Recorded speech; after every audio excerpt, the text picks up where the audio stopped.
Falando de Soja tem o apoio da FMC. Olá, meu nome é Fernando Adegas, eu sou pesquisador de plantas daninhas da Embrapa Soja e hoje estou aqui para falar com vocês um pouquinho sobre o manejo de plantas daninhas na entre-safra.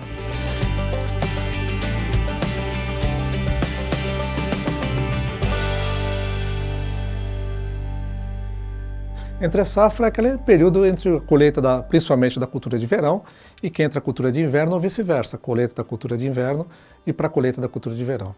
Então a primeira pergunta é importante a gente fazer um manejo de plantas daninhas na cultura da entre-safra, nessa parte da entre-safra? Por que a gente faz isso? Então a gente tem que lembrar, primeiramente, que o Brasil é um país tropical e nós temos uma abundância de culturas o ano todo.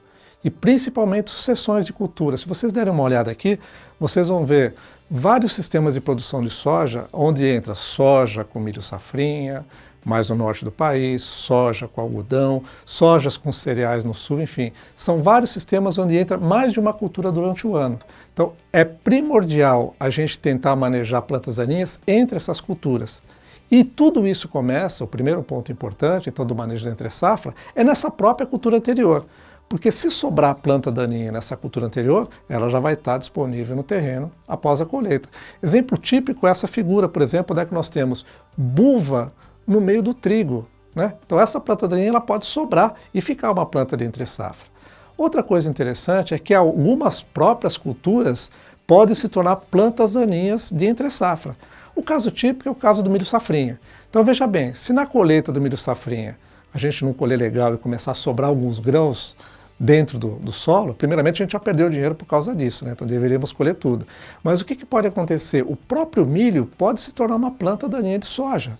Então ele é uma planta que vai se tornar na entre-safra. E o interessante nesse caso ainda é que o milho vem do grão que ele cai, mas também vem das espigas, de pedaços de espiga. Então tudo isso são manejos que a gente faz na cultura anterior. Esse é o primeiro ponto importante. O segundo ponto que a gente acha também extremamente importante é a gente entender um pouco como é que funciona essas entre-safras de cultura para cultura. Olha que interessante esse caso do Brasil.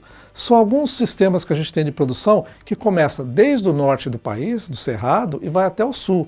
Então nós temos várias janelas, umas janelas maiores e outras janelas menores, que a gente chama de época de pousio. É isso que é a tal da entre-safra que a gente tem falado. É o que está em vermelhinho aí para vocês. Então a gente vê que depois da soja tem uma entre-safra muito pequena para vir o milho safrinha, mas depois do milho tem uma entre-safra maior. No caso do trigo, no sul já é diferente. No cerrado nós podemos ter uma janela menor para o milho safrinha, mas uma janela grande se for pousio. Então é nessa situação onde é que nós temos que fazer o quê? Pegar e evitar essas situações de pousio, que é esse manejo da entre-safra. E aí vem o seguinte, tá bom, então é importante a gente fazer isso, lembra aquela primeira pergunta? Importante a gente controlar a entre-safra, por que a gente faz isso? E agora o último ponto é, como que a gente pode fazer esse manejo de plantas daninhas da entre-safra? Então nós vamos começar com o primeiro ponto que é interessante, do manejo mecânico dessas plantas daninhas, né? Então isso pode ser feito como? Pode ser feito através de roçadeira, pode ser feito através de rolo-faca e outros mecanismos que a gente corta essas plantas utilizando uma situação mecânica, um maquinário para fazer isso. Então isso é possível? É a primeira ferramenta. A segunda ferramenta que nós temos são o manejo cultural. O que é o manejo cultural de entre-safra? Lembra aquelas janelas que foram mostradas, aquelas áreas de pousio? É a gente tirar essas janelas com cultura. Então o que a gente faz? A gente semeia algumas culturas que a gente chama culturas de cobertura, justamente para cobrir o solo, para fazer o quê? Para não deixar essas plantas daninhas tomarem conta da área. Isso pode ser feito desde com milheto no cerrado, tem umas fotos de milheto aqui no cerrado que são muito interessantes, né, que a gente pode ver isso, né? No sul a gente utiliza algumas coberturas mais de inverno, né? No caso, por exemplo, de aveia, nabiça, esse tipo de situação, e qualquer tipo de cobertura que o produtor, dependendo do local que ele está no Brasil, ele pode utilizar para fazer o quê? Então vou cobrir o solo para não deixar essas plantas daninhas ficarem plantas de entre-safra, não nascerem e não se desenvolverem. Então o segundo aspecto, primeiro mecânico, o segundo cultural. E por último, que é muito utilizado, é a questão do manejo químico de entre-safra. O que é o manejo químico? É a gente controlar essas plantas daninhas que estão presentes na área com herbicidas, né? Quer dizer, o controle químico.